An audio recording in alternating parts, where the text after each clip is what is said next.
You know what? You know what actually gets like me off is that the fact that you lot always jump on Jose. Since he's been there, his stats ain't that bad. The amount of games They he's are. won, the amount of games he's They lost. are for a team. How are they bad? Fine. How many games has he lost and how many games has he won? It's not You that got that bad win for you lot loss thing to. again. You got that win Yeah, loss. please tell. No, Wow. I didn't say it's all right, but I'm saying give him a fair shot because you're giving other managers a bit more lenience, a bit more leeway. Give him a fair shot. No way. Ancelotti's coming. No, that's nonsense. Ancelotti's with Ancelotti's coming. Everton. You can't compare the Yeah, two. so what? It's still same. It's still a team. It's still coming mid-season. Blah blah blah. No one. You really going to give him a compare fair shot. Jose at Spurs and Ancelotti at Everton? I am because it's the same. It's the same kind of scenario. Ancelotti is a world-class manager that's come in, and obviously he's got to then. He's got lesser players. You know, the funny thing is that their manager is the only manager of our clubs on this podcast that's won something, isn't it? Yeah, that's true. That's actually crazy. That is true. We've got Chelsea, Arsenal, Man United. No. Ollie won the Norwegian league, bro. What are you talking about? Wow. Yeah, man, he did though. He's got trophies. That's actually funny stuff. But yeah.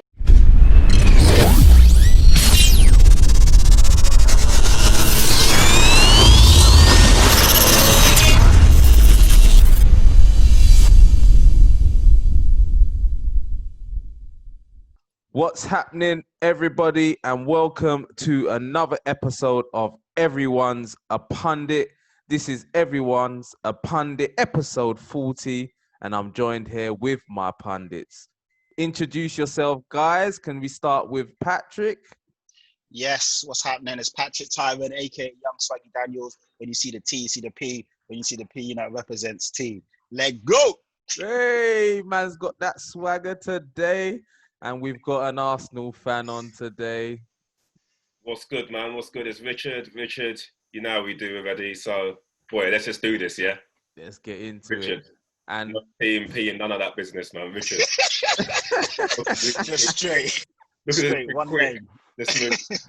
And fresh from holiday, tanned up already, we've got, introduce yourself, please, Mr. I'm Lawrence Vigouroux, Chelsea fan. That's it, really, to be fair. Yeah, man. Bad He's weekend. So. representing the blue side of London. And All I'm the London Semps. I'm your host, and I'm the United fan. And we're going to get into it. So today's show, we're going to discuss the North London derby. We're gonna speak about that first. And it's funny, I said, if we have time, we'll discuss the relegation battle. But after what's happened today, we are 100% discussing that. So we are going to talk about the relegation battle next. We'll also speak about the top four and the race for top four. Leicester, Chelsea, Man United.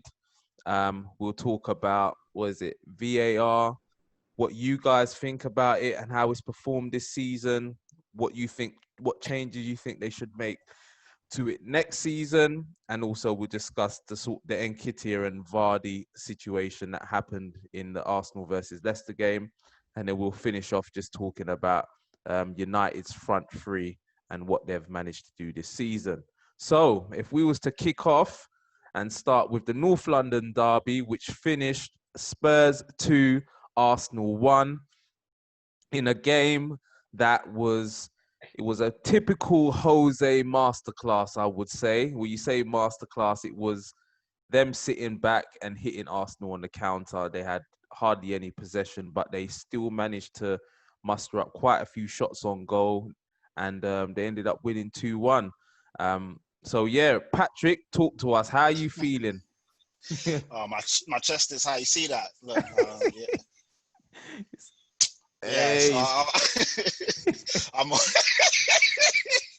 I'm all right, man. I feel good. I'm not gonna lie. I didn't go into the game with a lot of confidence.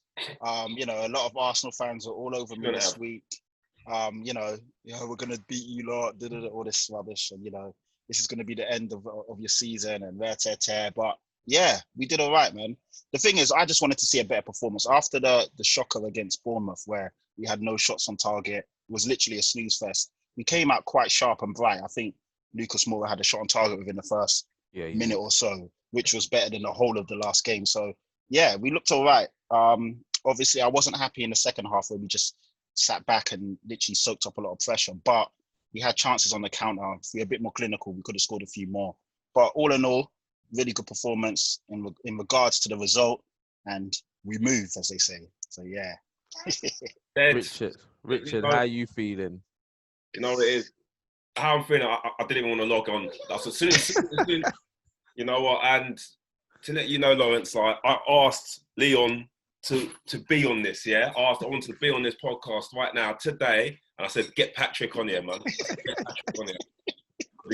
He's been talking that talk all season. And I thought, you know what? Just watch the game and see what happens. And so as soon as the game started, you know what? Firstly, I thought the game was going to be a draw.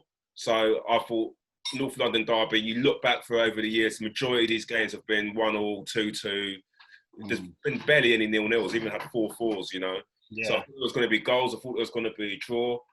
I just didn't envisage us losing. And I look at that game, and it's typical Arsenal. You know, any Arsenal fan who listens to this or whatever will say that that defensive performance is what you come to expect from Arsenal over the last 10 years. It's what lost Wenger his job at the end. It's what lost Unai Emery his job in the end as well. The defence is a shambles, and we've just never fixed it. And we've gifted them goals there from a performance where we didn't look overly dangerous. So we weren't like we were playing exciting, scintillating football or anything like that.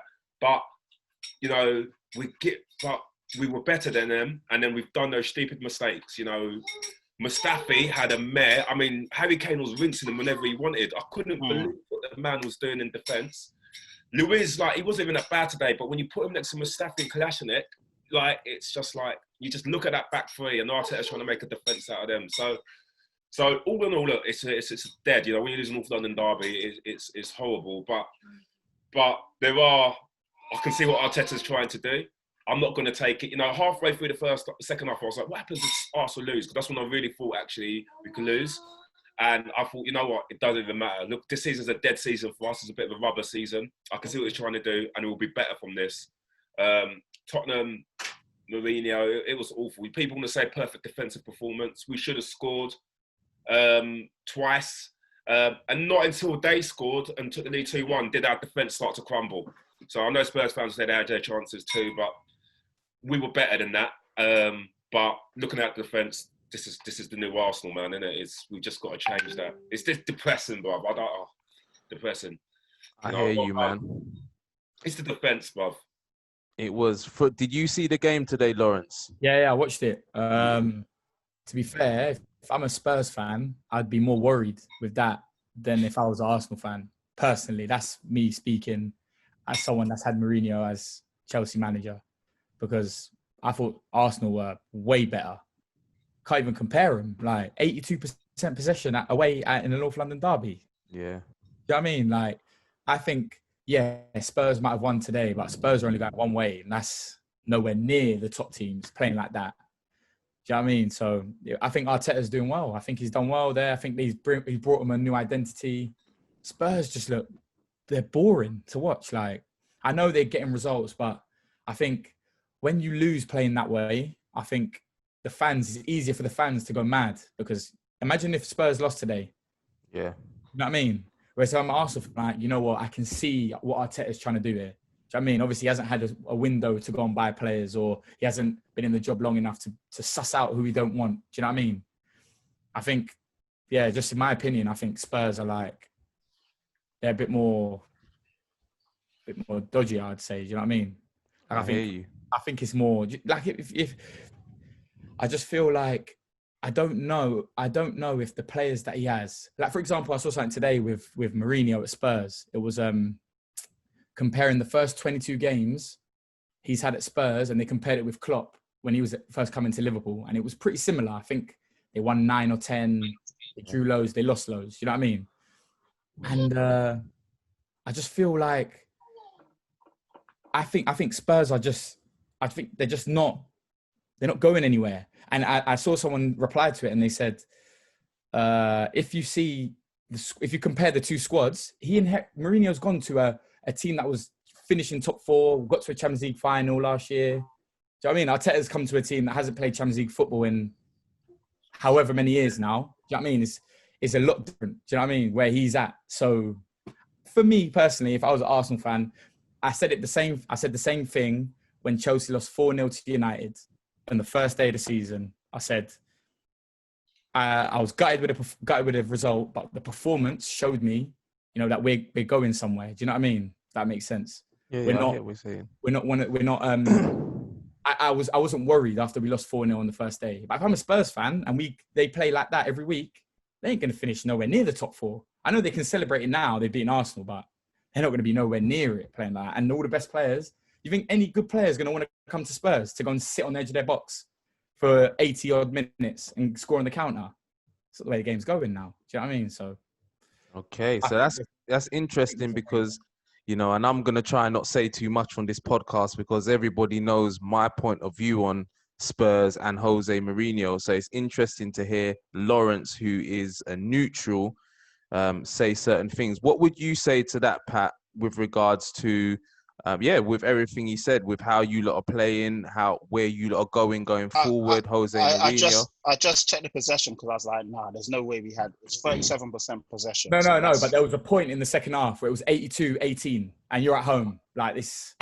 Yeah, I mean, to be fair, obviously, Jose Mourinho doesn't play the most attractive football. We all know that, do you know what I mean? But he wasn't brought in to play attractive football. He's brought in. This is a team that has no spine or backbone when it comes to winning trophies. Jose Mourinho has that in abundance. They've had success. So, they have had success. For the club Spurs they've had relative success. Correct. But we've never crossed that line, have we? Yeah, as a Chelsea fan, as an Arsenal fan, as a Man United fan, we haven't done what you guys have done. We're different. So, yeah, of course it's not exciting and scintillating football, but we had chances. If we was more clinical, we would have scored more. That's the bottom line. At the end of the game, though, after when you took the lead 2-1, that's when you looked dangerous. I didn't think you was particularly dangerous in the second half at all until you took the lead, and then obviously we've committed, and then and then you have to. That's it. It's a dangerous game. I mean, you can't play that way all the time. Of course not. Like I said, and I keep saying this, I'm not going to really get into Jose yet because it's not his team, it's not his players. We all know there's issues there. Until we have a window where Jose can bring in his players, or if he doesn't bring in his players, he's not backed. Then obviously I'm going to go nuts. And the problem happens when he doesn't get to bring his players in. Exactly, because that's the problem. And Levy would have known this when he signed him for big money, that what kind of manager Jose is. So if he doesn't back him, and then we end up in this same problem with players that don't fit his system and are not his type of players, then there's issues. So I can't really go too nuts. We'll see how we finish this year and then what happens next year. But, it's a win at the end of the day. Yeah. Of course. So, exactly. It's a big win considering the circumstances, considering we're both exactly on the same point, same goal difference. Arteta's been hailed as this amazing new sensation. And they came here and we beat them. And I've been hearing it all week. I've been hearing a lot of talk. Honestly, all week I've been getting it. Oh, you lot are washed. You're dead. Lawrence hit the nail on the head when he said what the managers have inherited are very different, yeah? And you can see what Arteta's trying to do. You'd have to be blind not to see it. You can see when he took over, we had our captain, Xhaka, leaving the club. There was just basically no direction in the Arsenal Football Club for a little bit. We looked lost. And if you look what Arteta's done over the last 3 or 4 months, he's given us a new identity. We're playing again. Defensively, we look like we have some shape. And that's with those 3 centre-backs, Kolasinac, Mustafi and Luiz. I mean, he's getting those 3 to look like they know each other. They haven't seen each other before, but they look like they know each other now.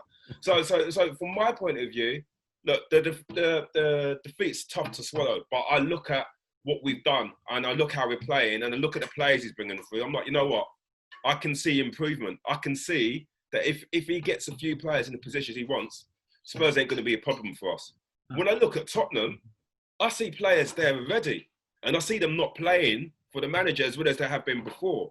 I see Son. I don't think he's playing to the levels he was before. Kane, your fans are already getting at him, and there's a number of players that I don't think are there yet. So I look at it, and I said it before when I was on this podcast, Leon. Tottenham look like they're going backwards. They look like they're going backwards, and it's not an offence. It's just that I've seen your side look phenomenal. As an Arsenal fan, we've hated it.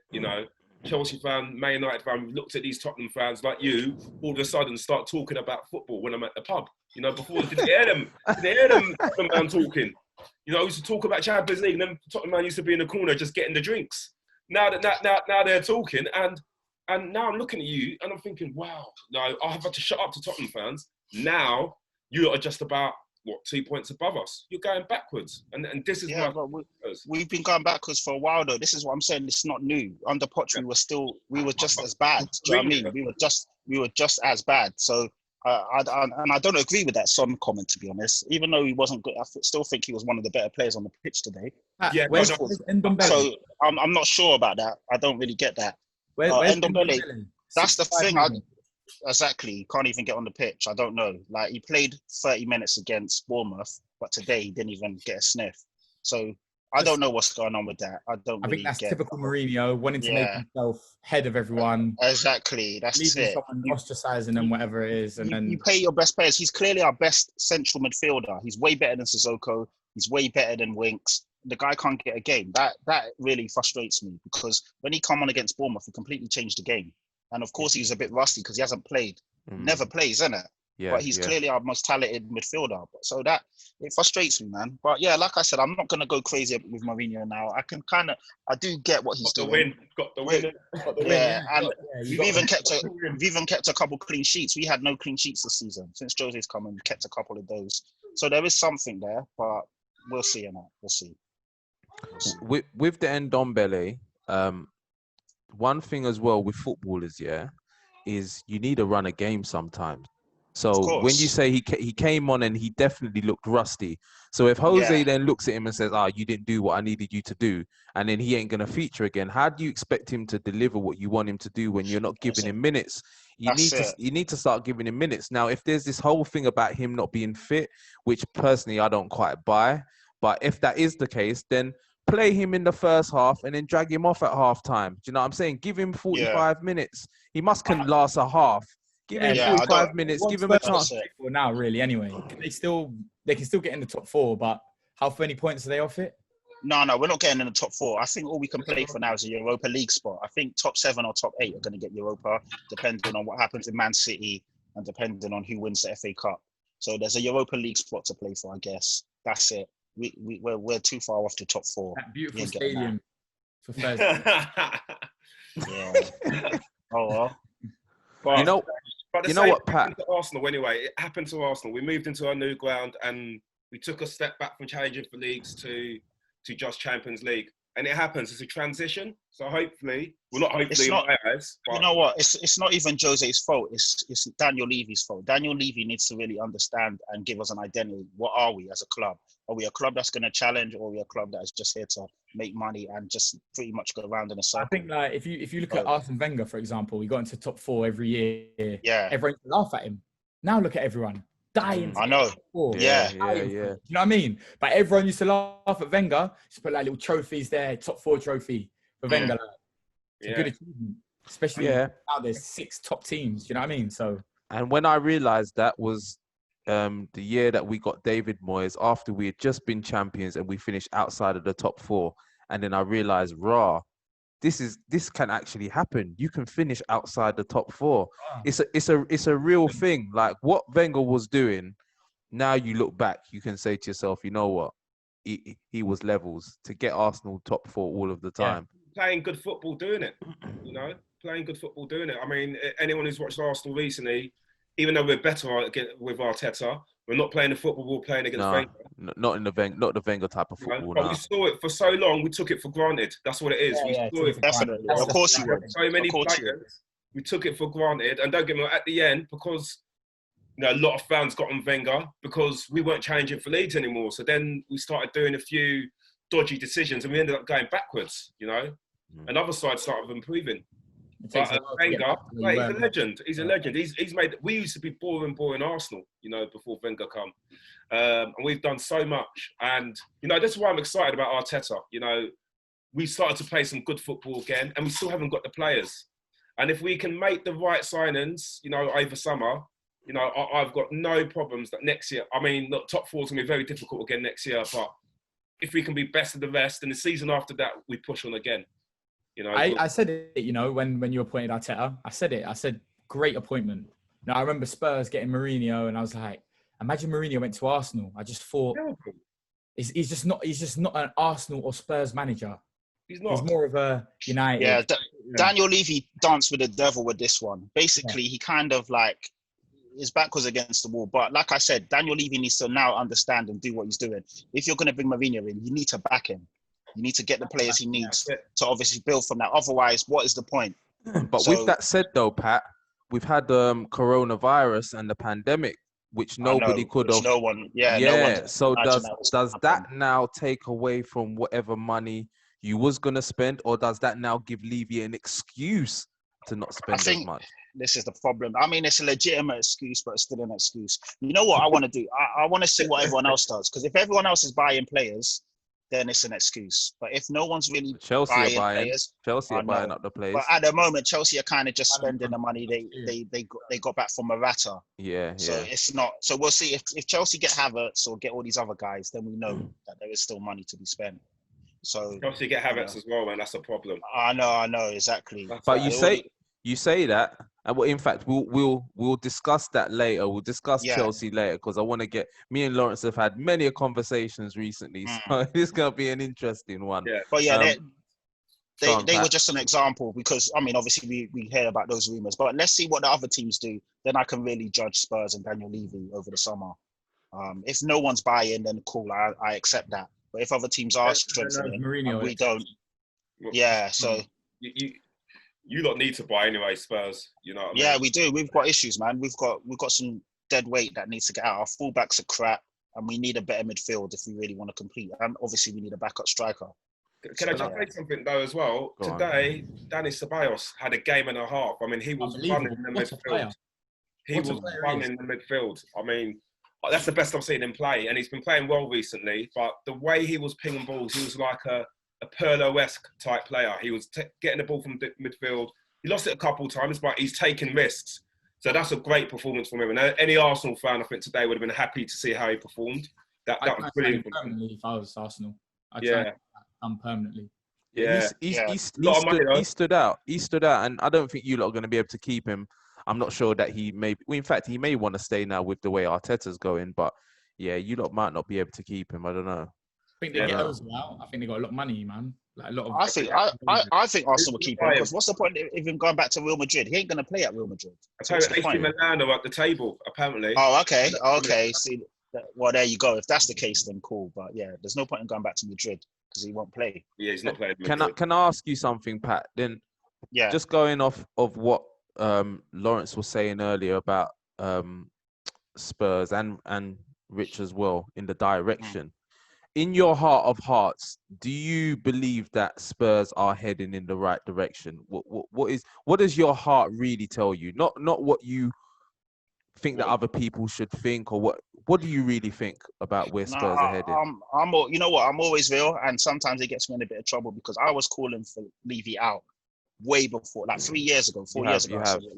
And you lot will know this. Yeah, now, obviously, a lot of the fans are now on the same bandwagon. So my heart of hearts says that we'll gone backwards ages ago. Hence why I was saying that Poch needs to go, because Poch lost the dressing room. So I can't really come here and say, Josie this, Josie that, because Daniel Levy danced with the devil when he signed Mourinho. We knew what he was going to do. We knew what he was about. But it's whether Daniel Levy backs Mourinho. Because like when I saw, I was like, why would he get a manager that's £15 million a year that is basically an arsehole when it comes to doing things his own way? And he's very bad, he wants this, he wants that. He's a manager that's going to challenge Daniel Levy. So I thought, okay, maybe Daniel Levy's going to invest and spend. So if he does, then cool. But if not, then we're finished. We're 100% finished. The team's nowhere near good enough. The fullbacks are atrocious. The midfield's very weak. One striker and Harry Kane's not good enough.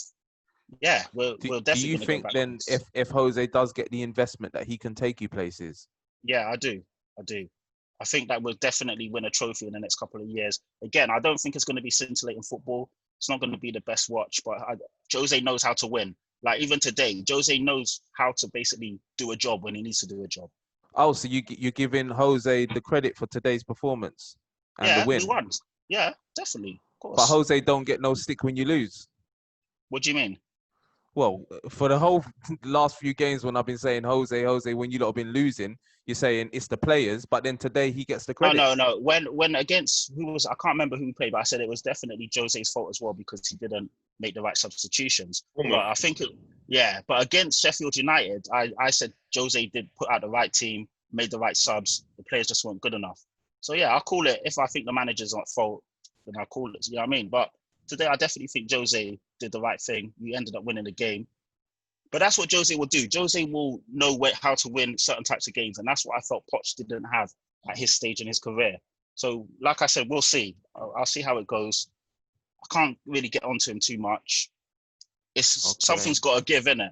We're not going to play the same attacking, scintillating football as your Klopps or your Peps. We know what Jose does. Or your Ollies. It's whether he can...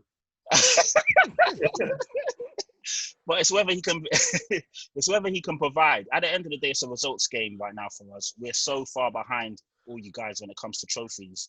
1 trophy in the last 20 years. That's mental. So something had to give. Do you know what I mean? And so, yeah. And that's.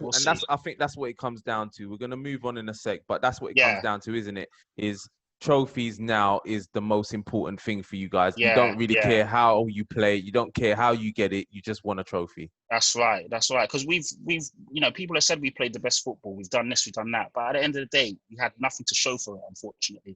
Other than the status of the club rising, now people take Spurs a bit more seriously. But at the end of the day, at the end of the season, there was nothing in the cabinet, as we've all been bantered a million times about. So yeah. Yeah. Okay. Fair enough. Before you move on, that's my issue with Spurs fans. They got above their station. They had a few good seasons. Poch got them there. They did an excellent job. You know, everyone who plays football knows what he done.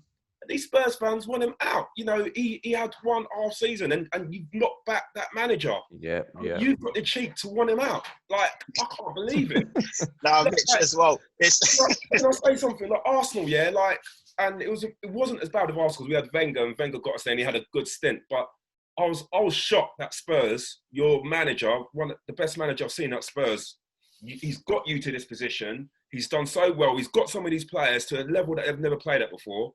And the first little sticky patch, and you fans like, hey, you can't get this, you can't do that, can't do that. I'm like, and then you go and get Mourinho. I was just like, you guys, man, you don't know what you've had. And you've got rid of it. We've got that all to look forward to anyway, haven't we, on the Amazon documentary? Yeah. Wait for it. But Rich, the only thing, nothing. Rich, when Pochettino when Poch started flirting with Man United and flirting with Real Madrid, and then saying us talk about walking if we win, that's when obviously things. He's trying to get his wages up. Levy ain't paying him, bruv. He was making decent money, man. Mourinho's getting. Nah, man. Come on, man. The job he did, he was getting to the elite level. The only thing he didn't have, granted, and Spurs fans beat him with this, he hasn't won a trophy. But where he took you from to where he left you and how you treated him when it got sticky, I mean, you Spurs fans, like you just forgot. You weren't with us, you know, and he got you in a conversation. Mourinho wouldn't have come to you before Poch. He'd have looked at you. I agree. He got you there. Spurs was a great thing. It was a great status builder for both Pochettino and Tottenham. We both did each other a massive favour. But yeah, we'll see how it goes, innit? I agree with you. I hear what you're saying. I definitely agree with you. Yeah, you didn't stick with your man. I think you should have stuck with him. Don't get me wrong. You lot were impatient, but we'll see where that gets you. Just like Lauren said, we'll see where that gets you. You know? So let's move on now. Those Arsenal fans, Spurs fans that are listening, watching, please leave us your comments on what you thought of the North London derby, where you think Spurs are heading, where you think Arsenal are heading. If you agree with Lawrence and Rich, or if you agree with Patrick. We'll move on now to the top 4 race because it's heating up now. And we'll start with Chelsea because we got Lawrence on the show. Lawrence, me and you have been having quite a few conversations, and you thought Chelsea a done deal, and you thought United will get in as well, and Leicester will drop out, which is now looking quite likely.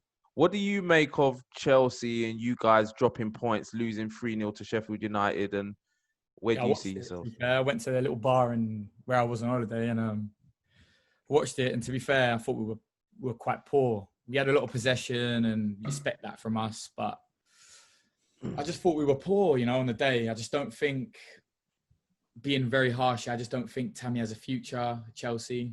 Yeah. I think maybe the Werner news has killed him mentally. Do you know what I mean? Like, so I don't know. I think it was a wrong mistake for Frank Lampard to play Tammy instead of Giroud, because Giroud's been playing really well, and I think he gives us that extra dimension. You know, like when we can pop it into him, and you know he's going to be a good touch and a good set. We missed Kante. Thought he was good. Thought he was coming into a good bit of form. So it's just a bit tough, isn't it? Like, I think the good thing for us is we got Norwich on Tuesday, so I think we have to pick up 3 points. If we don't, then we're in a bit of trouble. I was looking at the fixtures. I think Leicester have got quite a tough little run in. I think so the fixtures are as follows. Chelsea have Norwich at home the next game. Then they have Liverpool away, Wolves at home. Wolves on the last day of the season. Leicester, it doesn't get any better for Leicester. Sheffield United at home. Then they've got Tottenham away and Man United at home on the last day of the season. Man United's fixtures. We've got Southampton at home tomorrow. Then we've got Crystal Palace away, West Ham at home, and Leicester away at the end of the last day of the season. Yeah, so with that, I think we have to pick up 6 points and we're in the top 4. I think we win on Tuesday. Yeah. Liverpool's we don't know, they might be on holiday now. They need to get them 100 points though, so they can't afford to drop points themselves. Yeah. I think if they lose, like, it's not a massive deal. Like, true. Legends anyway. And then Wolves, we've got to beat Wolves at home. Like, we have to. So Wolves will be on it though. Wolves will be up for it. Wolves will be on it, yeah. They want to get into they might be having a little sniff at 5th. Yeah, that's it. Leicester might be Leicester are in free fall at the moment. So they are, because you guys, your form over the last 6 games, you lost obviously your last game to Sheffield United. But previously, 1-1, lost 1-1. You've picked up 12 points out of 18. Some of them wins have been really good. Some of them have been borderline. But the fact is, you've picked up 12 out of 18, which isn't the worst return. Do you know what I mean? Especially coming back from lockdown. But Leicester, check this. Loss, draw. They got a W. Loss, draw. They've picked up 6 out of 18 points since we've come back from lockdown. That's what I'm trying to say. Like, Leicester, I said it over when we was messaging. Leicester are in trouble. And then some of the games they've lost as well. Like, you think, how have you lost that? Yeah. Yeah. Patrick didn't think that they could be. He thought they were untouchable. He got all angry with me because I was saying that we could catch them. He got angry with me, people. Why would I get angry? He got angry. If I was to show everybody the messages, he got proper arsey with me. And I was just trying to explain to him. I gave him their fixture list and I said, so wait, they've got all these games. You don't think that they're going to drop points in these games? No, they haven't dropped points before. Why would they now? I didn't get angry. I just said that killed them, innit? Like, the form that they were in before, they were playing good football, but they were also defending well. They just looked like a good team. Do you get what I mean? Prior to lockdown, they started to slip as well. Yeah, they were tiring out. Yeah, I think it's just the lockdown. But we have to take into consideration Maddison's not played, Pereira's not played, Chilwell's not played. That's 3 of their best players that haven't been. You know what I mean? I mean, you ask Leicester fans, don't rate Chilwell. You know. Really? A lot of them don't rate Chilwell. Wow, I'm surprised at that. Every time I've watched him, obviously I don't watch every Leicester game, but every time I've seen him, he's looked good. So a lot of their fans, they're not having him. But I think for me, Leicester, I just don't know, man. I think you're right. I think Richard said they're tired out. I think they're just absolutely like they've gone. I think before lockdown, they beat Aston Villa at home 4-0. But prior to that, they lost away to Norwich. They lost at home to City. They drew 0-0 with Wolves. They drew 2-2 with Chelsea. And then they had some bad results in the EFL Cup. They lost to Aston Villa. They lost to Brentford. I mean, they beat Brentford. So, yeah, man, they even lost to Burnley in January 2-1. So Southampton 2-1. In January, I think they had such a cushion going into the lockdown, into the restart. Yeah, they did. They had a nice cushion. It's impossible. They're not gonna get it. And now that's what I thought. I'll be honest. I genuinely said that to Sebs. I think United will win tomorrow. Yeah, United should. Go on. Yeah. The last 2-3 years, the top two have been clear. Yeah. The rest of us have been awful. Like, in Awful. comparison. Yeah. It's been like the best two teams of the worst Yeah. are getting in the top four. Do you know what I mean? It's true. Like, It's true. last year, it was like no one even wanted to get top four. Yeah. I don't know how Chelsea finished third, but we came third and we were awful for periods of the season. So, I don't know. I just think there's a big gap between the top two and the rest. What those top two are doing is phenomenal. The points totals we're seeing. We saw 93 points and 100 points last season. So 93 points to win the league title. Like the level of performance that Klopp and Guardiola have their teams playing at is amazing. So it brings everyone else. Not this season though. No, City. Not this season for City. But yeah, continue. Yeah, not this season for City. But even then, their leagues above. They've lost. What is it? 9 games. 9 games. They've just not drawn as many. So, but what I'd say is, you look at City. That those wins have been. I don't know. There's too many of those types of wins. So there is a big goals. City. Well above. They're still well above, like where Chelsea may not. Well. Yeah. What you've seen of Leicester is they had a really good start pre-Christmas. Pre-Christmas they were amazing. Everything was working for them. Yeah. And they've got tired. And there's not a big gap between Leicester and these other teams. So if they're not 100%, they're losing. Yeah. Liverpool can be 80% or 90%. Man City, they're not getting away with those 80-90% performances. But between third and maybe 14th, there's not a big gap. And there's not. The quality difference is not much. Players and they're different styles to different teams. So the Premier League's really interesting right now. I think I've spoken about it to both you and Pat about this. How lockdown, after lockdown, the league, I was just like, it's dead now. Liverpool have won the league. I wasn't really that excited. But the upsets and the games that have come across since lockdown, I've actually enjoyed the football. I've really enjoyed it. I didn't know how it was going to work. And these results, look at the results we're seeing this weekend. Bournemouth, Chelsea, the Chelsea game, Sheffield United. You can't predict anything. I know, It's crazy. It's been I hear you, Rich.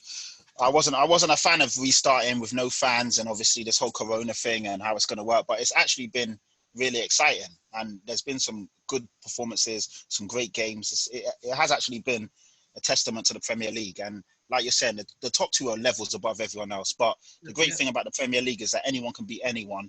And we're seeing that now every other game, really. I think what's also made it interesting is that there's so many little battles going on within the Premier League. So whilst Liverpool ran away with it, and I was thinking the same thing, what's the point in starting there? Yeah. You know what I mean? But then you've got the top 4 battle. Then you've even got that other mini battle that you can still push. Arsenal, Spurs, Wolves, Sheffield United. You win. You get 9 points now out of your next 3 games, but hey, there you go. But it's true. It's true. Look, any of those teams just get 9 points, which can happen. You just never know what can happen in football. You never know where that can take you. Then you've got the relegation fight as well, which we're going to discuss. Is that if you're any team now and you need points, you need to be playing against the likes of Southampton, Palace. Yeah, they've got nothing. Everton, Newcastle. Them teams, they've got nothing to play for. That's it. They're done. That's the team playing. And United have got 2 of them in the last 4. Yeah.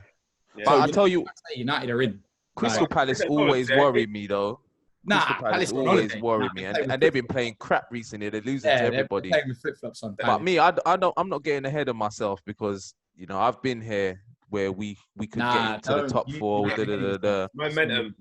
You got Rashford, Martial, and Greenwood on flames. Yeah. Matic's looking good as well. Matic's looking like a Fernandes. Yeah, that's it. We're playing well, man. We are actually playing. I think playing United good is the most football. informed team, I'd say, in the Prem at the moment. Not that you will say we are. You are, yeah? Yeah, we are. Yeah.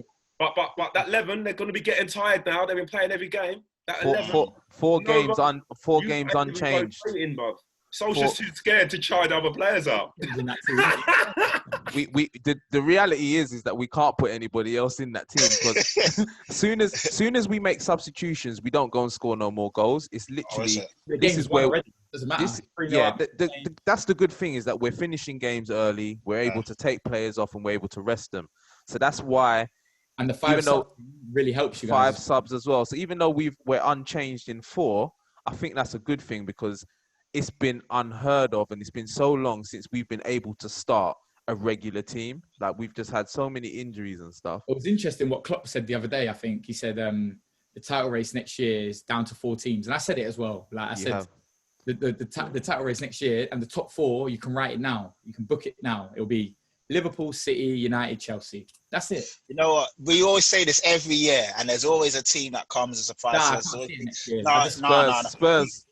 We said that like you're back. No, I'm not even talking about Spurs. I'm just saying every year we say this. We say this every year, and there's always a team that comes out of nowhere. There's always a player that.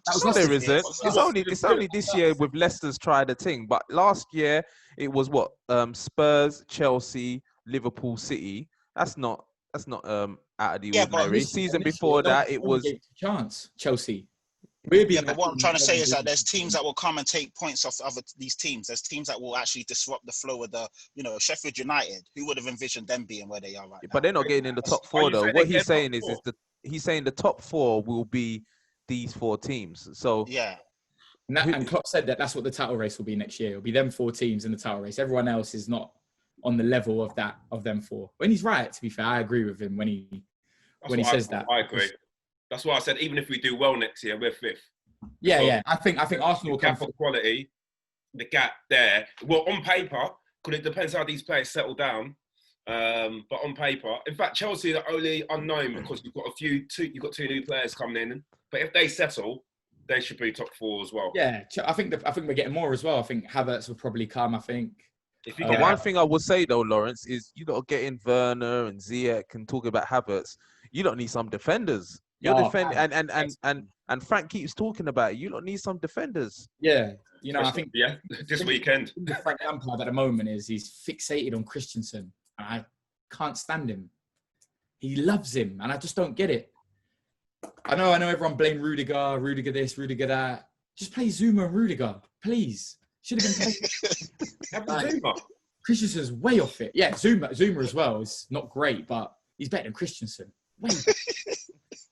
Christensen's been awful. Every game injured. This is what I mean. If you're going to rely on Christensen or Zuma, you know what I'm saying? You don't need to start looking at that. I think we will get a couple of defenders in. We'll get a left back in. I just don't think he's having a long Chilwell.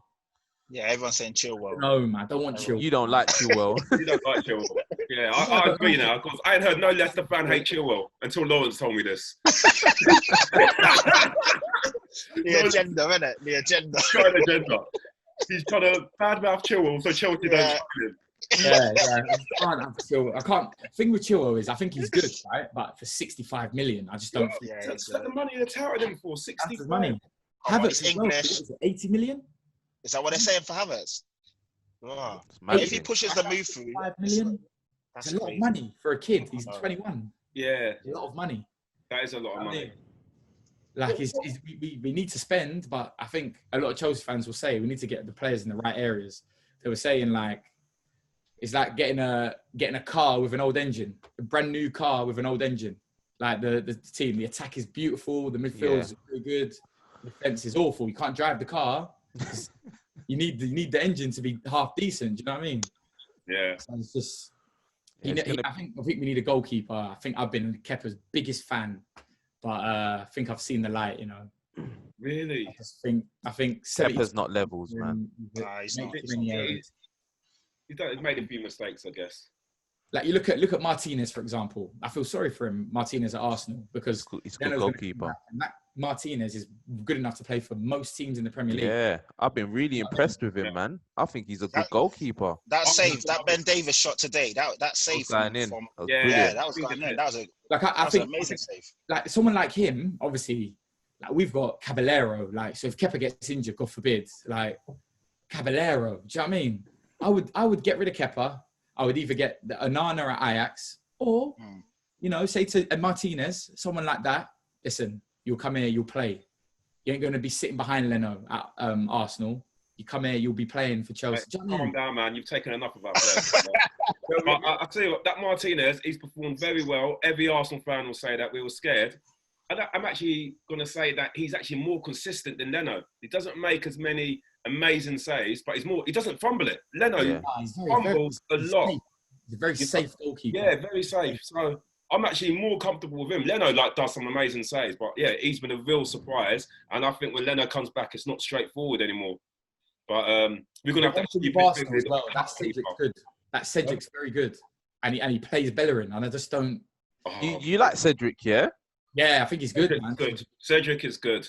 He's a Portuguese international. He's been playing for ages. He's the only player that, for some reason, no one snapped from Southampton, and we've got him. I think he's about 29 now. He plays. He's just a solid, good right back, and we keep playing. I mean, Bellerin was getting man. He was on the man. He couldn't do anything with Lucas Moura and whoever's on the left side or Tottenham's defence. They just kept getting Bellerin. Bothered him, didn't cross anymore.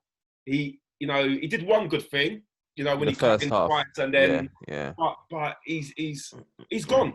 I think it's the injury, isn't it? And I don't get me wrong, I don't hate Bellerin. He's an Arsenal man through and through. It's just that he's just not got it anymore. Yeah, he's gone. I think. Back to United. Sorry, back to United. I think if you're a United fan now, how happy are you with that? With you've got Greenwood, you've got Rashford, two Manchester boys, young, love the club, ain't gonna leave. Do you know what I mean? They're just. I tell you what, man. Like and if we was to just segue in and speak about Martial, Marcus, and Greenwood, because as a United fan, and these guys will tell you, I was in a bad place, man. Early part of the season, I was in a bad place. We went to play Arsenal, and these don't think I'm using reverse psychology. I'm expecting Arsenal to batter us. They didn't. When we played Spurs originally, I expect them to batter us. I was in a bad place. I would Ollie out and everything like that. What are you Ollie in now? You know what? Do you see with me, and this is why I get angry with Spurs fans, is because if I'm gonna criticize a manager for doing bad, I have to give him praise when he does well. Do you know what I'm saying? There's no half-hearts, and I think when a team performs, it's down to the manager. When a team's crap, it's down to the manager. Now, don't get me wrong. There's variables in that as well, but the overall is down to the manager. And the way he's managed after Christmas, getting Bruno in, and the way we've been playing since then, I have to give hats off to him. And then now he's actually got, which was a lot of people's argument, was before we're playing players like Andreas Pereira. You know what I'm saying? What are you expecting to happen with Andreas Pereira? He's dog crap. Jesse Lingard is falling off a cliff. He's anything now. Pogba was injured. The West Ham player. At best. Like we didn't have good players, man. Do you know what I'm saying? But now, when you look at our starting 11 now, you got that front three. We finally got James out now, so you got the front three playing. We've got Pogba back now, Pogba, Bruno, and Matic. And then the back five has been as solid as anything, really. We're keeping clean sheets for fun now. And, yeah, man. And with the good team, we're playing good stuff. Like, we battered Aston Villa and we didn't get out of first gear. I didn't agree with the penalty. I didn't think it was a penalty. But we always had gears in us, man. If we'd have gone to go down, we would have upped the levels. Yeah, man, it's really good to see. Lockdowns helped you massively because Pogba's back fit. Gets to play with Bruno, and them two have just clicked, haven't they? And Rashford as well. Because Rashford was injured for the rest of the season. You all laughed at me. I told you about Rashford. Rashford is a joke. He's unbelievable. No. Rashford has been poor since lockdown, though, Lawrence. He's been poor? Yeah, man. He hasn't been at Rashford out of the starting 11, he's been the worst player. Really? Out of the starting 11, yeah. Luke Shaw. But with Luke Shaw close behind him. But in fact, it's probably been Luke Shaw and then Rashford. Rashford's been decent. He's been half decent. No, he's not. But what I'm judging him on is his pre-lockdown form, pre-injury form. I guess that's what I'm comparing him to. I think with Rashford, them kind of players now, yes, of course, the numbers help, like scoring loads of goals. But actually watch Rashford, gets on it, gets in good areas, tries to make things happen. Decision-making is still lacking, though. Yeah. That's my gripe with Rashford, is decision-making in the final third. When he can lay it off, he's trying to beat a man or he's trying to take a shot. He's a little bit greedy, and I want him to sort that out. But with that said, I want him in the team every week. I don't want to see the front three without him. Do you know what I'm saying? And obviously Greenwood's been phenomenal. My You know what I guy. He's been the one that I can't believe how good he is, because when you get a youngster, I mean, we've had our one of Saka, you never know how they're going to perform. And I've been hearing, I mean, I heard you talk about Greenwood at the start of the season, Leon. And I was like, yeah, whatever, you know, why you've not signed anyone. Because you got rid of Lukaku, you know, that's a big person to get rid of, you know, Lukaku. That's 30 goals, 20 Premier League goals a season. You sold 20 goals this season and didn't replace it. And I was like, man, like, that's a bit brave. And you lot were worried. You lot were worried. And then all of a sudden, this player's come from nowhere, well, to us anyway, from other teams. And the way he's performing, both feet, inside the box, outside the box, I'm like, you know what he's going to do, innit? You just can't stop it. He's going to come inside, he's going to shoot. He's going to go outside, he's going to shoot. Either foot, you can't stop, you can't defend that. Because where'd you shoot him? Do you know what I mean? How old is he? He's 18, yeah? 18. Yeah. Man, come on. I tell you, the young player that I love to watch though is Foden. Foden's sick. Watching all day, man. Yeah. I love watching it. But you know the thing with Foden is because he's in that Guardiola system, it's very hard to tell how good he is. I need to see him more play for England. Because he looks really good. But it's just like, that Man City team, I was talking to you about this yesterday, Leon. It's like, is it Garcia, Man City signed? Yeah, Eric Garcia. I can't tell how good he is in that Man City side or whatever. It's because there's so many players there. And so Phil Foden, obviously, everyone talks about him. But I'm always like, all right, let me just see if he can carry that team. Because David Silva's retiring this season. Can Phil Foden follow up? But the thing is with Greenwood, I saw how poor United was. I can see how good he is. And yeah, you're right. Yeah, I'm looking. And it's easier to see an attacking player. But, man, he can be special. Yeah, man. If you're Southgate now, you are buzzing, ain't you? Like, for the Euros, he's been delayed a year. Get Greenwood a year under his belt. Definitely. Who'd you start in that team, like up front? Who'd you start? Yeah, it's gonna be. This is why. Does Harry Kane make it in anymore? But you know what? Not if he stays. Not if Jose stays there, he won't. Greenwood, Sterling, Rashford, Sancho, Foden. Harry Kane, man, he ain't. And the thing is, I'm not even getting Harry Kane. I just feel sorry for the lad. I feel sorry for the lad that he's now got to work with that dinosaur. But you know what? Let me not. I didn't mean to do it. I'm sorry, Pat. No, I'm sorry. I'm genuinely serious. I'm just hearing all this joke. Like, it's sorry, mad Pat. that you lot jump on Jose so much though, and then like let him work with the team. You know what actually gets like me off is that the fact that you lot always jump on Jose. Since he's been there, his stats ain't that bad. The amount of games he's won, the amount of games he's lost. How are they bad? How many games has he lost and how many games has he won? It's not that bad for you lot to. Again. You got that win loss. Please tell it short to me. I didn't actually get Spurs' figures. You had it last time. Yeah. I had it before.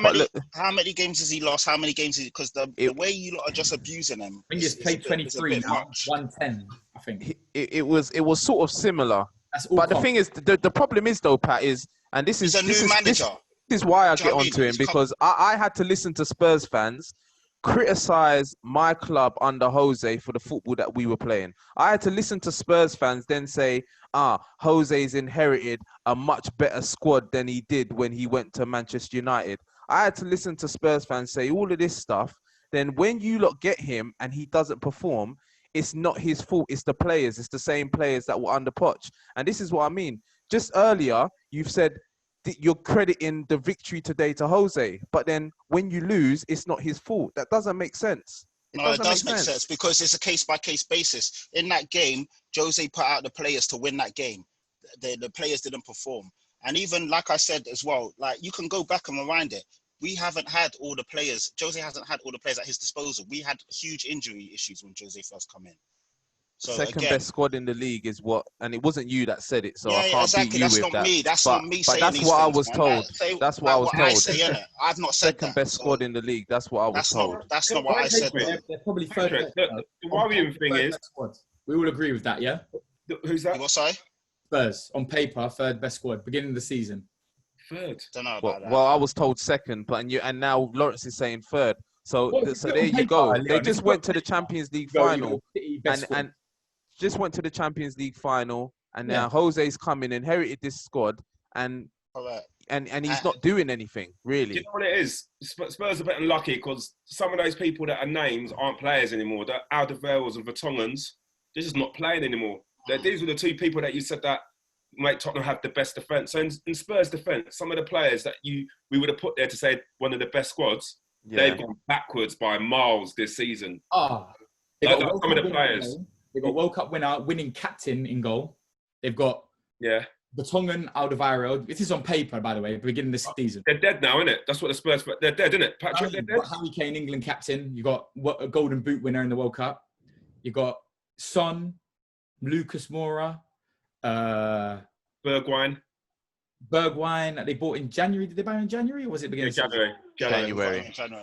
Like they've bought some. They've got very good players. You know, like if you would have put the squad of Chelsea and the squad of Spurs together beginning of the season, you would never have anticipated. You know what? Like obviously, like I said to you, I don't know what good Jose is going to be. I don't know how it's going to pan out. But give him a fair shot. The way people say, "No, he's not performed." He's done as well as any other manager that's come in and has taken a team over mid-season. And then we've had a lot of injuries as well. But I don't see the same venom when it comes to other managers. Just give him a fair shot. Oh no, everybody can understand my venom though, and the reason is because I've called it like what he did, because I had to listen to you guys, Pat. I had to listen to you lot cussing United for the football that we were playing, and now he's doing the same football at Spurs, and it's all right. He needs a fair shot. It's the football. At the end of the day, he's got players to play better football. He's got players. You lot had 2 shots on target in 2 games, and then that's not the players. That's the footballing style. No, I didn't say it's all right, but I'm saying give him a fair shot because you're giving other managers a bit more lenience, a bit more leeway. Give him a fair shot. No way. Ancelotti's coming. No, that's nonsense. Ancelotti's with Everton. You can't compare the two. So what? It's still It's still a team. It's still coming mid-season. Blah blah blah. No one. You're really going to compare Jose at Spurs and Ancelotti at Everton? I am, because it's the same kind of scenario. Ancelotti is a world-class manager that's come in, and obviously he's got lesser players to work with. Correct. And probably he's got more points than Mourinho got at Spurs since Mourinho's been there. I don't know about that. We'd have to look into that. I don't know about that. Again, you lot are talking like we've... Anyway, you know what? It's cool, innit? I think I'm talking sense. What it is? It is what it is. I know Ancelotti ain't getting 15 million. Like, you bought a top. You can't compare the two. I'm talking about the scenario. It's very similar, isn't it? Ancelotti's a world-class manager that stepped in, and he's also got to then put his... Anyway, I think I've explained myself. Mourinho now isn't a world-class manager. That's fair enough, isn't it? Not in 2020. Not in the way the football game is now. His football's too pragmatic, boring. I just don't think if you're a top player, you're going to want to go to Spurs. I think if you're a Real Madrid player like Ceballos, they want you to go on loan. You've got the choice of Spurs with Mourinho and Arteta at Arsenal.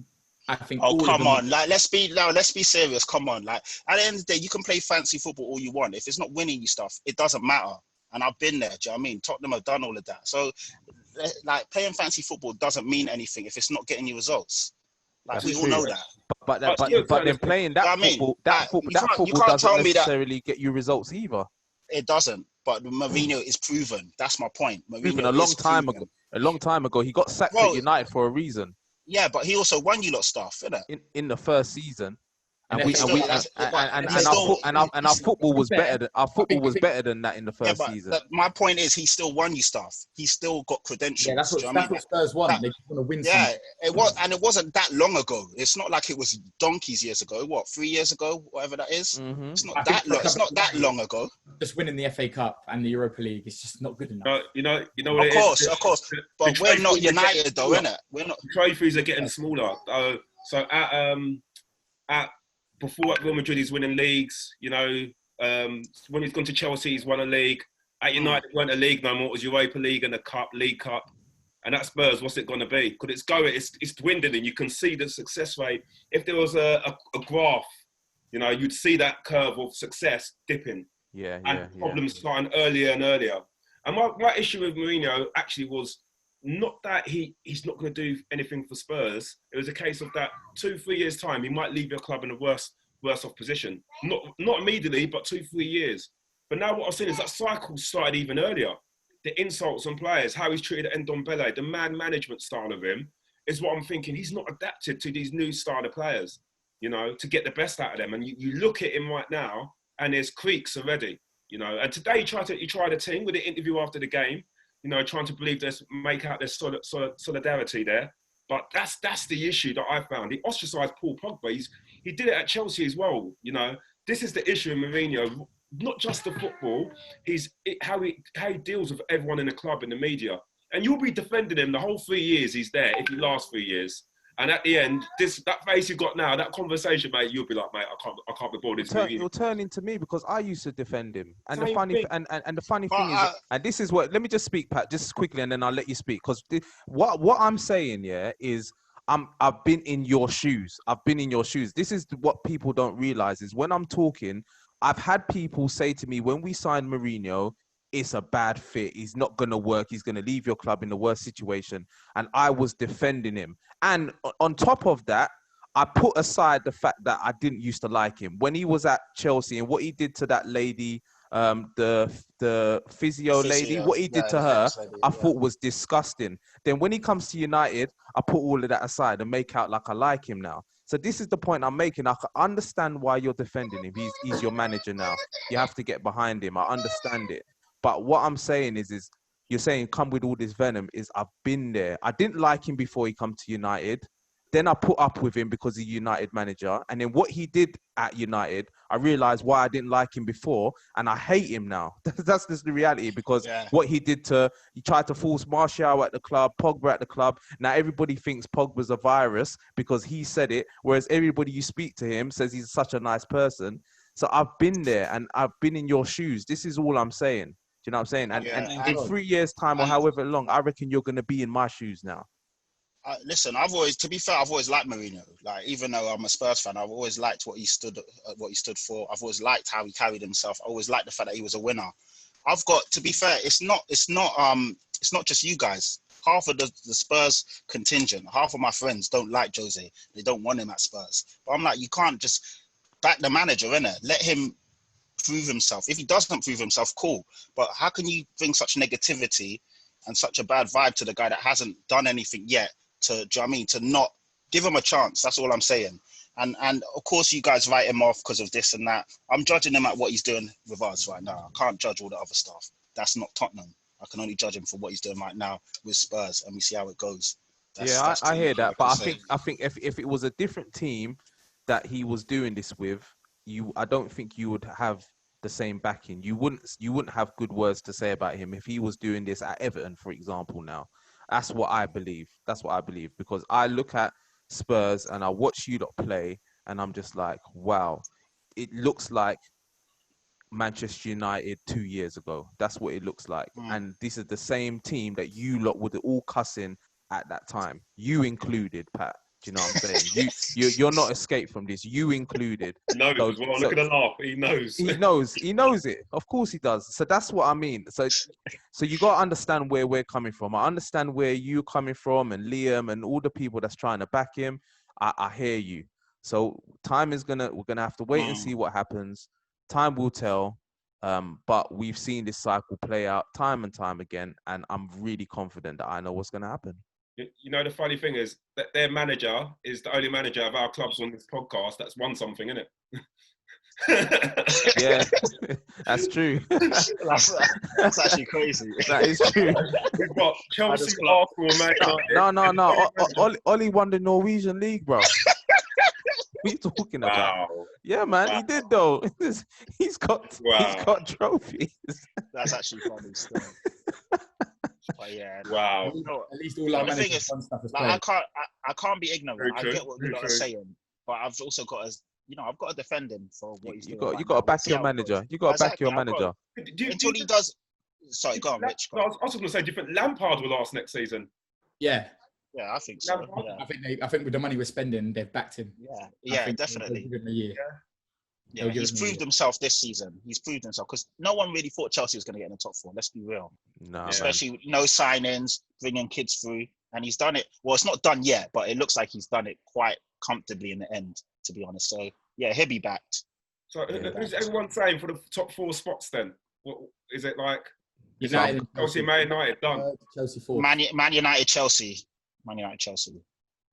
I don't know in that. So I'm not saying in that order, but those are the remaining two for me. Yeah, I don't want to jinx it, but I'm gonna stick a limb out now and be confident. The way we're playing, I'm gonna say we're gonna go third tomorrow and we're gonna stay there.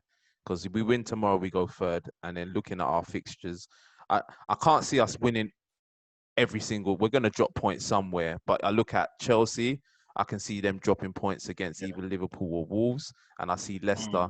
I see Leicester losing or dropping points in all of their 3 remaining games. So I think that we'll have enough to keep third. Yeah, I think it's Leicester, Man United and Chelsea now. And that will be amazing if we end up finishing the season third from where What we you saying, were. Rich? Huh?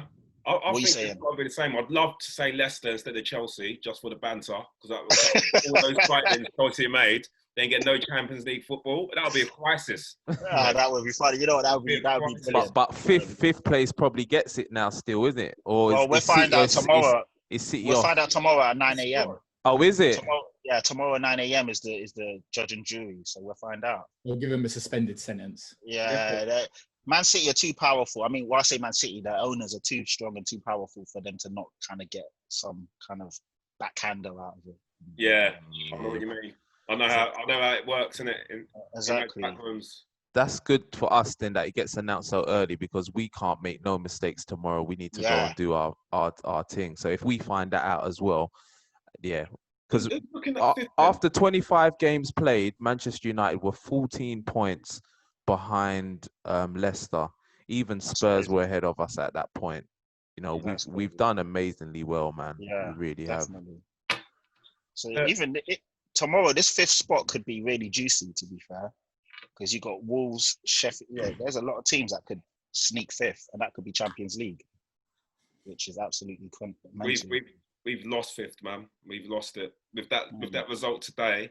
Even if we win all our games, we're on 59 points, and we've got Liverpool to play as one of our 3 games. So yeah, the Liverpool one's a tricky one, because I still think that they might not turn up, even though we're saying this points thing. It doesn't really mean much now, really, if I'm being honest. They're made to play us. The way they run and chase down the ball. Like, you look at our team, they look like if you close any of our team down, our members down quickly, we'll lose, you know. I think, you know what, I honestly think if you guys really want that game, like if it comes down to the crunch and you guys want it, you'll get it. Do you know what I mean? Because I don't think your motivation will be more than theirs on the day. I mean, I love the belief, but yeah, I don't have that either. I think that's a W for Liverpool all day, every day. So? I don't know, man. I don't know. Honestly, don't know. I'm not even saying that thing. I'm so we spoke about the drop before, and I thought it was unanimous that it's just going to be Aston Villa, Bournemouth, and Norwich. Now Norwich are down, but I tell you what, Bournemouth had to win today. They got their win, and I'm not sure, man. Like it's going to be interesting. I'm wondering if there's going to be a twist. Just to let you lot know what the games are. So Bournemouth's games, they got City next, then Southampton, then Everton. Aston Villa have Everton, Arsenal, West Ham. Okay. And then you've got Watford and West Ham who are on the same points. Watford have West Ham next game. So that's going to be a massive game. That's a legit 6-pointer. That's but then Watford have Man City and Arsenal their last 2 games, man. Jeez. And West Ham have Man United and Aston Villa. Ooh. So you know what? The way this Premier League's unfolding. I'm not so sure now about this. What I said before with Bournemouth, Villa, and I think Villa might be able to do it. You know, it's like the fixture gods have sort of decided. I think if Watford and West Ham draw, the other 2 are gone. Yeah, that's a good point. Yeah, that's true. That's true. I think the losing of that game is in a tough spot. You know, yeah. Those 2.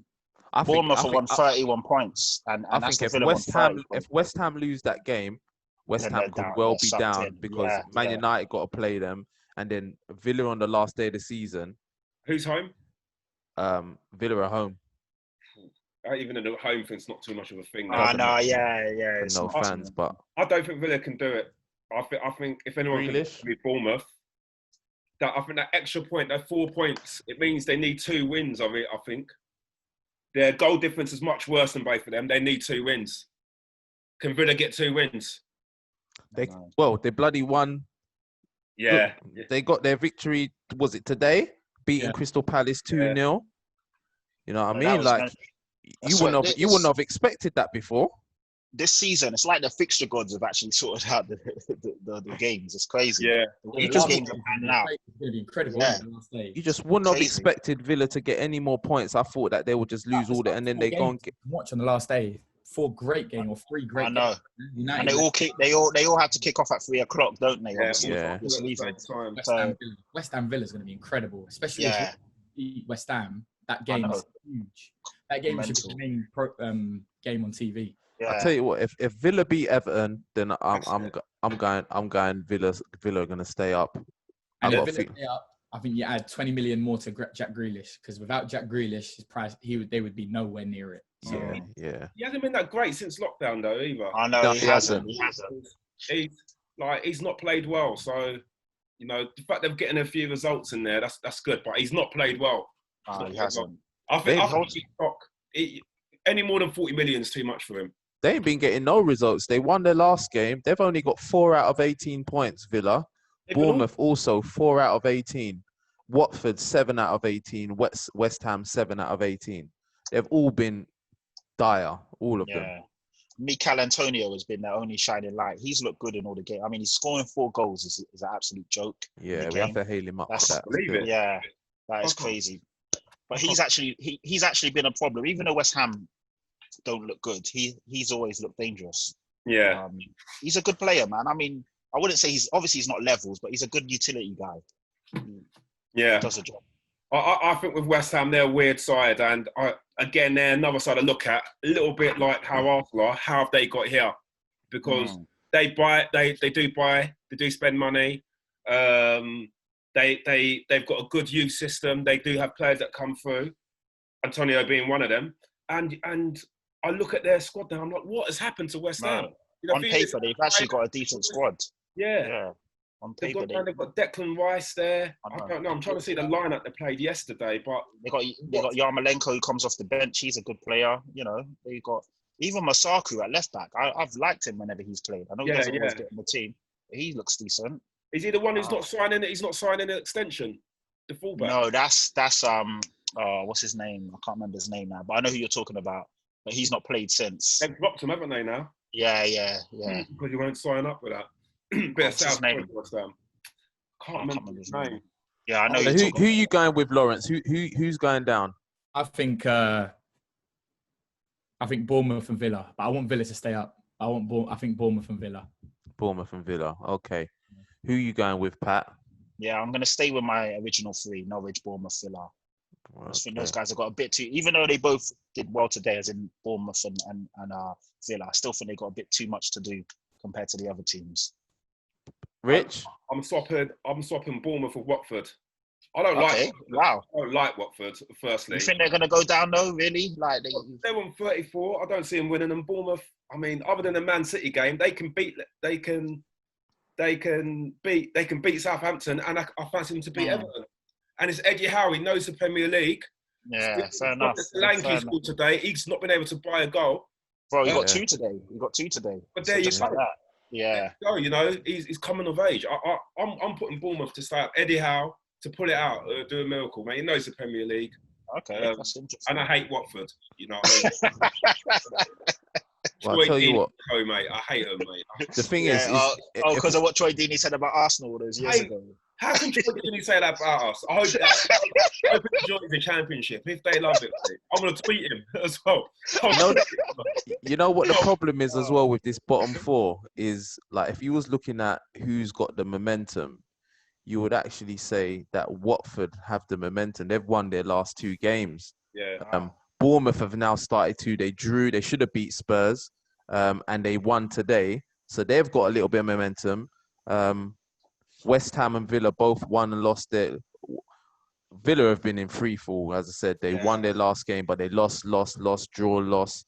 So yeah, it's tough, man. But you look at Watford's fixtures: Man City, Arsenal, West Ham. It's tough. I'm looking at their fixtures. I fancy West Ham to beat Watford at home, and then they're not getting, like, if they lose to Man City, which they should do, then their last game's against Arsenal the last season, end of the season, and all those Arsenal players should remember what Troy Deeney said. Yeah, Them to the Championship with a smile, mate. You know what? Yeah, Watford. That's a tricky run in, man. It's not Mate, a foregone conclusion. It's not. It really isn't. so Interesting. I'm gonna be different. I'm gonna say West Ham and Bournemouth go down. You know, I'd love for West Ham to go down because they always give us stick every year, and Villa they'd was be better. amazing. Yeah, But yeah. I can't. I think Villa can do it. Yeah, that's Yeah. great. I don't know. I mean, I'd love for West Ham to go down, but I can't see it. I Yeah, can't Villa, see they're it. too good to go down. Villa needs 6 points, man. I think that they could beat Everton, and I think they could beat West Ham on the last day of the season. 6 points, Oh, I think, would do it. Yeah, I think for me, I look at Bournemouth. I can see the results there. West Ham, I can't see them. I can't see them losing that game against Watford. That next game, like West Ham at home, I think they'll do it. They've got the players to do it, and then yeah. it's just between Watford and Villa. And I think the fact that Watford have got 4 points over Villa, that's 4 points. Yeah. When you're down there, 4 points. Is Yeah, like it's a lot. It's a lot. It's a lot. But we've seen They stranger don't get things mental happen. injuries. I We've know seen I know we stranger have. things happen, boy. You're We not really have. We really have. You're not So wrong. All As long right, as people. Watford go down, I'm happy anyway.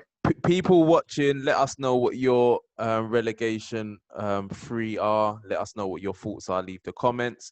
We'll just close off and just touch on VAR quickly before we wrap up. I want to know. So, Lawrence, what's your thoughts on VAR? You play professional football, so I'm really interested to hear what your. Yeah, like I like it, but I think the referees in England, because I see it in other countries, but in England, they use it as gospel. They don't make their own decision. They should run to this monitor. They have monitors at every ground. Run to the monitor, look at it yourself, then get advice, look at it again, make the decision. I don't know, maybe that takes too long, but they did it at the World Cup and I thought it was perfect. Like the way they've been doing it in the Prem is someone they can make a mistake wherever the Stockley Park. referee Stockley Park, yeah. and then the referee, they go, yeah, it's a penalty. It's not a penalty. And then I like know, today, it's the Crystal crazy. Palace one, I think that was a goal. Yeah, Saka. It came off his shoulder, and they said it was a handball. Crazy. But I think ironically, in that instance, I think the referee's got to go and see it. Go and see it, make a decision, go from there. Do you know what I mean? you saying that, Lois? They did that for the Arsenal game, Eddie Nketiah, how you pronounce it. When he got sent off, that the referee actually ran to the monitor, looked at it, and then changed the yellow to a red, didn't he? My issue with that one is that he only looks at one angle. Oh, is that what they're saying? He looked at one angle. Okay. And angle by far, and he took 2 watches and just made his decision really quickly. Whereas, I think it should take a bit of time. But one of the key things, what I think Lawrence said, is that it's been implemented differently in all across different leagues, Champions League, World Cup. There's so many different systems. So I've read recently that FIFA are now taking over VAR. So that's what I read now as it's going to be one overall system, which will be better. But I think half the problem hasn't been VAR. It's been this dumb rule that if it touches your arm, that is a handball. When it touches an attacking player's arm, it's a handball. I think that's the main problem, because that Wilson goal against Tottenham, I think it was it Wilson? Yeah, Wilson. Yeah, it hit Josh King's arm.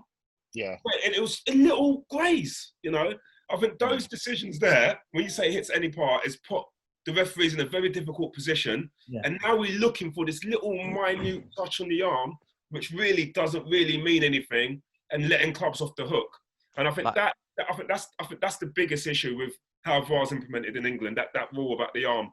The one that where you lot lost the goal, Pat, when Harry Kane scored. Lucas Moura. He got fouled. They booted the ball on him. Allegedly, it hit his arm. You can't even see if it hits his arm or his back. Yeah. And then they said it. Yeah. But what you said, Pat, is Richard, is what I keep saying, because Pat will go crazy on Twitter. Joe Swash will go crazy on Twitter. All these Spurs fans go crazy. VAR is VAR is this, VAR is that, and I'm saying, but it's not VAR. It's the rule. These lot are working to the rules. The rules are, if it touches any part of the arm that leads to a goal, it has to be chalked off.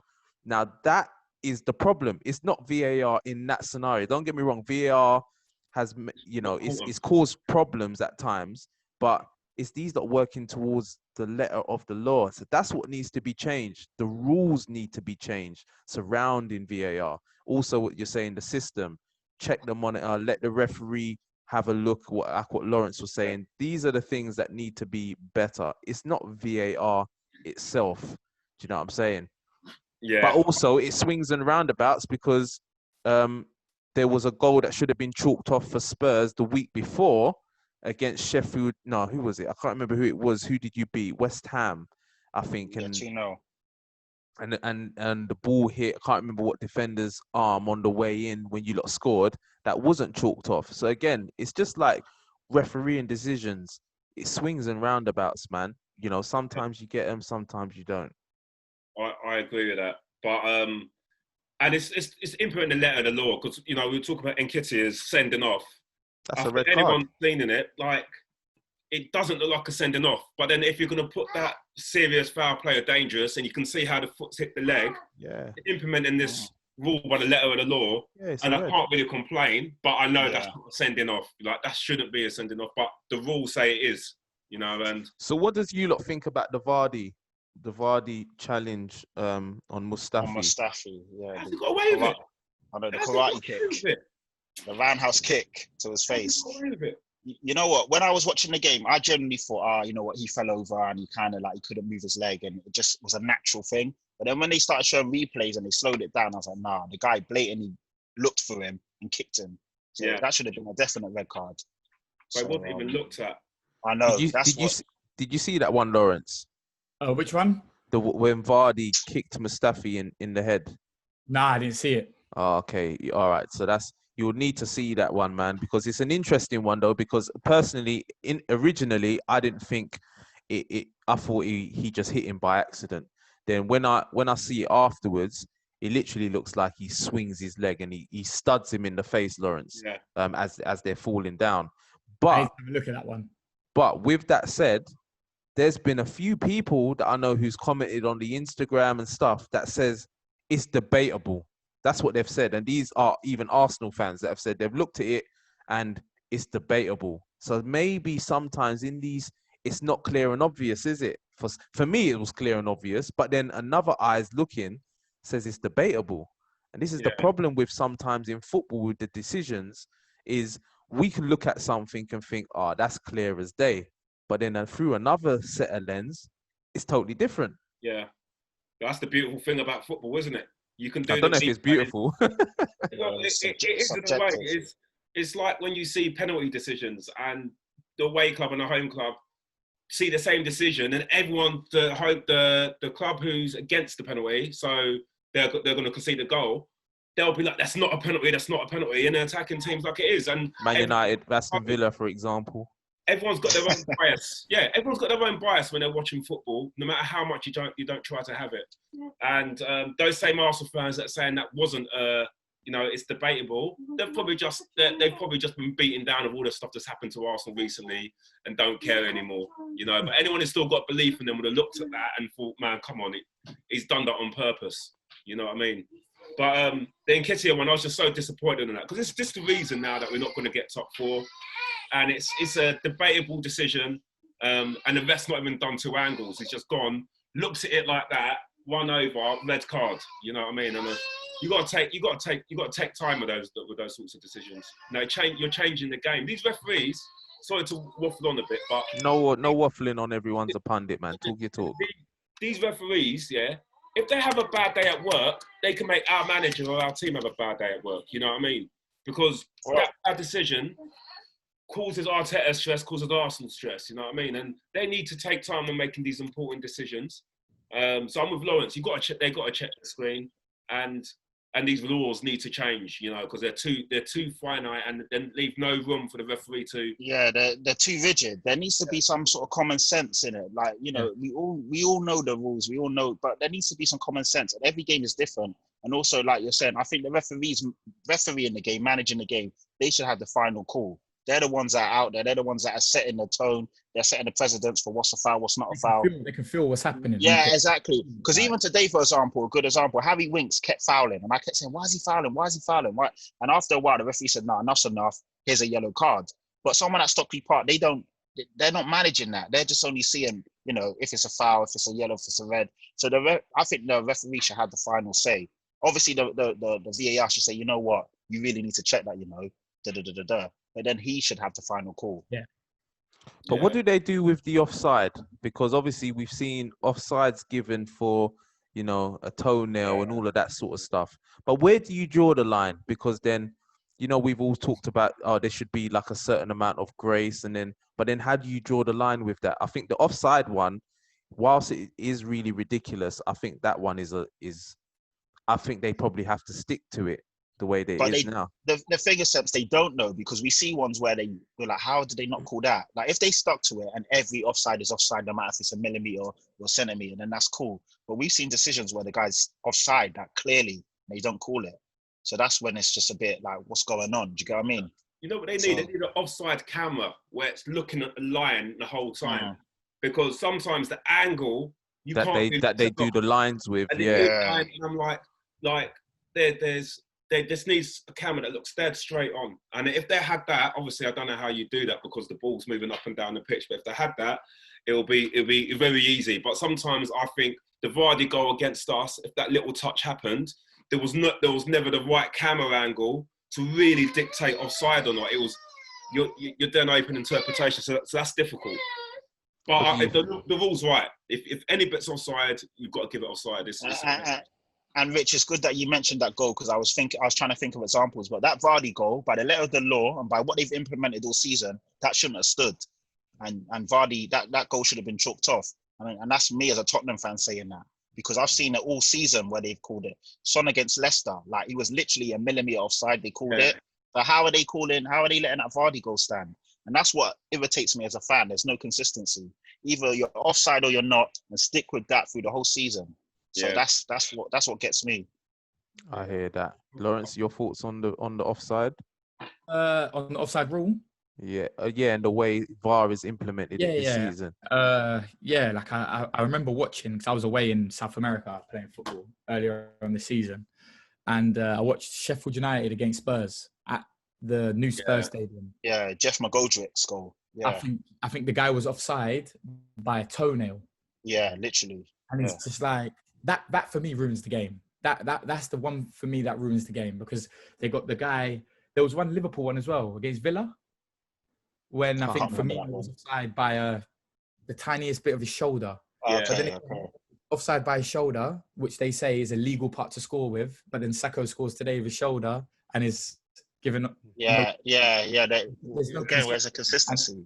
And for me, in this instance, for me, I think the main thing for me is that I think referees, and especially the ones in Stockley Park, they need to be held accountable for the decisions they make. Just to have an interview with Sky. I remember back in the day watching Sky Sports, I'd see like the referee after a game, he'd go on there, he'd explain the reason why he's given that decision. No, they're too eager now to hide by using the VAR. And that for me is ruining the game a little bit. Do you know what I mean? I think it's been a good implement. If you implement it well, it's very good, like they did in the World Cup. But if you do it in the other way, like the way he's been in the Premier League, I just don't think it has been implemented correctly. I just think that they're not video assistant referees. It's just called VR. Is the video referee. Soon we'll have robots for linos, no ref, have a person in the stadium with a whistle. Do you know what I mean? Or like the people in Stockley Park will use a whistle for something. Do you know what I mean? That's where the game's going. If you want it to be that perfect, football is meant for little inconsistencies, I think. Obviously, they cost people jobs and stuff, but they're all human. Do you know what I mean? They make mistakes. Like, there's been many goals I've conceded that haven't crossed the line, but because there's no goal line technology or there's no VAR in the level I play, they give the goal because that's their instinct. Like, it's just, and it just makes the game more real. Like, at the moment is you can't even celebrate a goal now. I know, literally. Real talk. I'm there always, before I hit Twitter, boy, I'm like, wait, what's VAR saying? I see one the other day. I think the Liverpool game the other day, it was Liverpool City. I think it brushed off Foden's arm. Man's falling on the floor. Yeah, Mahrez's goal. The fifth goal, they chopped it off. Yeah, they chopped it off. He's just tackled. Like, he's fell on the floor. The ball's like bounced, bobbled onto his arm. That's it. This is the rule. Crazy. And they went back to the halfway line for that decision, didn't they? Yeah, literally, That was near the halfway. Another thing, they say it's one phase of play, but if the one phase of play is you keep the ball and you go all the way back and then you go forward and you go back again, then you go forward and go and score, do they go back 2-3 minutes to go and check a decision. Come on. Like, it's just, I just don't get it, man. Especially the offside one. I just don't. I don't mind it if it's a blatant offside. Like, and the lino hasn't given it. But if it's offside by a toenail, come on. Yeah. Remember back in the day, they used to say the striker gets the benefit of the doubt. Yeah, the benefit of the doubt, yeah. I mean, always was. And I'm a goalkeeper. You know what? Like that, you know as what I well, mean? they say clear and obvious, but when you see them checking it for like 10 minutes and they're checking that every can't be angle, clear and obvious. yeah, then. it's not clear and obvious. So why is it taking so long? Moving the lines, Yeah, exactly. That's it. And you know It's what? crazy. That could be a way that they sort it out, because if the linesman doesn't give the offside and VAR then checks it, that's maybe when they should say, okay, the linesman hasn't given it, VAR have looked at it, it's too close to call, it's a goal. Because Exactly, the that's linesman it. hasn't called, the That's linesman it. hasn't flagged. Do you know what I'm saying? And it's not clear and obvious because it's too close. We've got to use all these different lines. Yeah. That may be what they should do going forward. I think that would be a good way. But you know what? Say that again?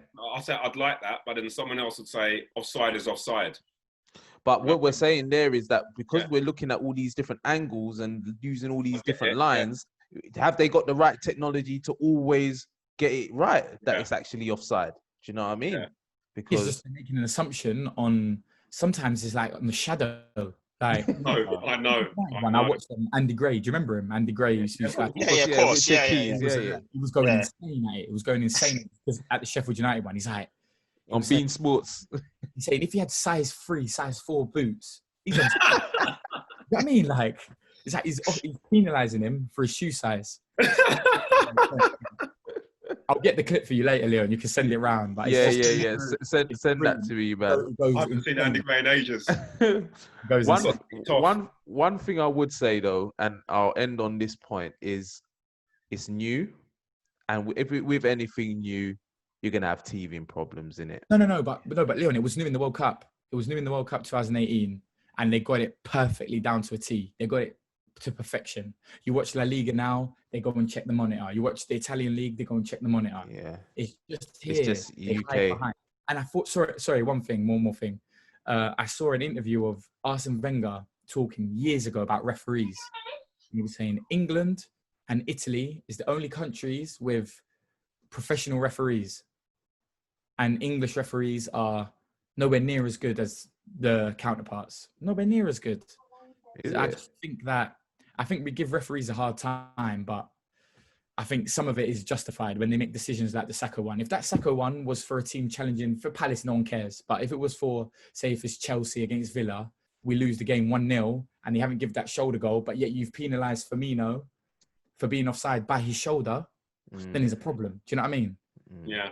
That is a big problem. So I just feel like they need to be more consistent. They need to check it. I don't think if a referee looks at that Saka goal today, I don't think he goes, I can't give him that. I can't give him that goal. It's come off his shoulder blade. Do you know what I mean? Yeah. I don't think he does. It's funny though, in the Arsenal game, the referee actually did run to the monitor. Yeah, that's the first time though. That's the only time it's happened. That's the only time. Why did he do it then? Why did he do that then and no one done it? Yeah, it's very strange. Yeah, it's very strange. It's the only time I've ever seen it done. That monitor, because the monitor's there. I mean, the monitor. It was there all the time. Yeah. Every Premier League ground has got one. So I don't know how they don't use it. That up. I didn't realise the Premier League refs weren't doing that just because I just saw it there and I thought what happened before, but. That must have been honestly the first time they looked at the monitor. Yeah, it's the first time. As soon as he did that, I knew he was going to get a red card because I was like, they've never done this before. Like, it's, you know what I mean? And and then obviously he got dragged. Oh, you're right, Leon. When Leon says that he's having teething problems, I think the thing with it is that another thing as well is that because the Premier League generates so much money, they can't be seen to be making a little tiny mistake. Yeah. Do you know what I mean? Because they don't want to cost teams a chance, an opportunity to stay up, or do you know what I mean? They have for Champions League or Europa. They have to be seen to be like everything has to be perfect because everyone in the world. I was in South America. Everyone watches Premier League. You go to America, the United States. Everyone watches Premier League. Australia. Everyone watches it. It's like it's a global brand. Like, and they can't be seen to be making mistakes. Do you know what I mean? If the ref goes and checks the monitor and then he makes the bad call and he gets crucified for that by the Premier League, yeah, he's finished. Like, do you know what I mean? It's like, so I think it's more to save their back. I just don't think they've got enough. I don't think they've got enough confidence to make the right decisions. I think, or to overturn decisions that someone that's sitting in a trailer in Stockley Park has that's telling you, you know. I think if you was doing a job, Leon or any of you, and you called me and said, this job's not great or whatever, and then I go with my own eyes and see that actually it's a ledge job. Like, you're obviously going to trust your own eyes other than your eyes, no? Like, don't watch it in your own, off your own back, make your own decision. That's why he's there, to help you. Like, you don't need Michael Oliver telling you 100 miles away, telling you, nah, listen, mate, that's a red card. Like, do you know what I mean? Yeah.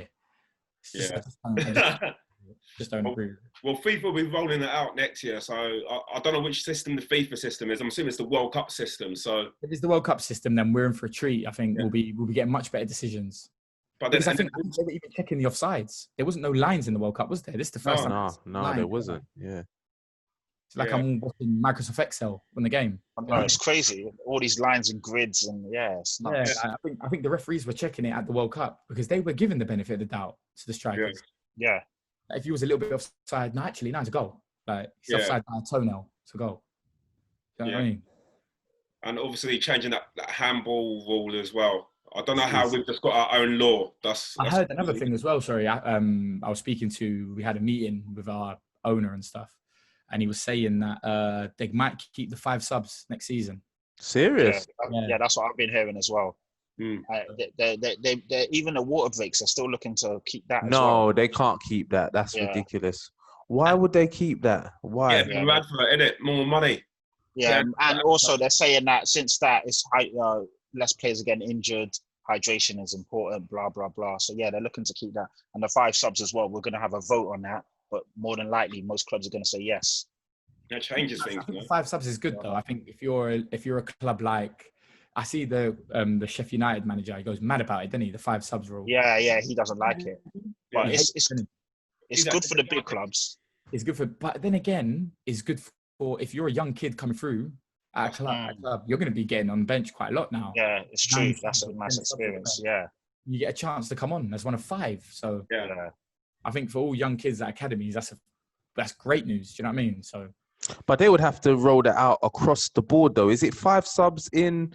It's 5 subs in other countries as well at the moment as well, isn't it? Yeah, everywhere. Yeah, everywhere. So they're going to be rolling that out across the board then. Yeah. If the clubs vote for it and say yes, which is what they did to begin with, all you need is a unanimous vote. So you need more than 11 teams to vote for it, and it stays. We had 13 out of 20 vote for it this time around. So as long as there's more than 11, it stays. Okay. Really, One more thing as well. I hope Leeds come up next year because it's a great away day. Yeah, Leeds. Yeah, I think they're gonna come up now, man. Oh yeah, they're coming up, aren't they? Yeah, they're top, right? They're top. Yeah. I think Leeds, West Brom, and I'll go Brentford. Leeds, West I like Brom, Nottingham Forest. I like Nottingham Forest. Yeah. Yeah, I like Nottingham Forest. Of course, like that. I like Brentford. I'd like Leeds to come up just because their manager is. I've read about him. I've read everything about him. So Where's that? Brentford. No, he's talking about the Leeds manager. Oh yeah, Leeds look good. Leeds Leeds and West Brom are done. They'll take points off Man United, won't they?